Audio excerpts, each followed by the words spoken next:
Let's address a very real and often overlooked issue in the church, because a lot of people talk about divorce, but we never talk about it from the perspective of how people use it as a means to keep people inside of a manipulated relationship. Like they would say, the Bible says you can't divorce unless I committed adultery, right?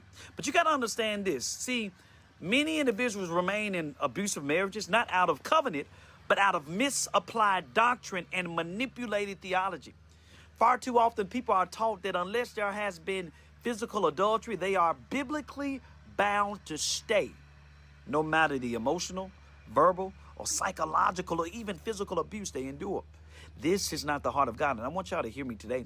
Because in Matthew chapter 5, verse 32, Jesus did say, if anyone who divorces his wife except for sexual immorality causes her to commit adultery. But context matters. Listen to me.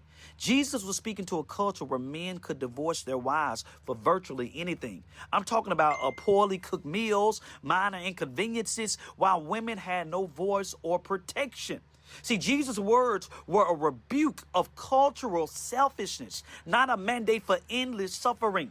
Because let's be clear, abuse is a covenant violation. It may not involve sexual betrayal, but it violates the sacred vows to love, honor, protect, and even cherish. Because you can be physically faithful and still be spiritually and emotionally destructive. Remaining in a marriage marked by consistent abuse, manipulation, and control simply because there's no infidelity is not biblical faithfulness. It is the result of fear-based indoctrination. Yes, I said it. Because God does not call anyone to martyrdom in marriage. In fact, the character of God is consistently one of rescue, refuge, and restoration. His justice is not selective. His compassion does not overlook pain because it happens behind closed doors. Marriage is sacred, yes, but it's the safety and sanity of the individual within it is also.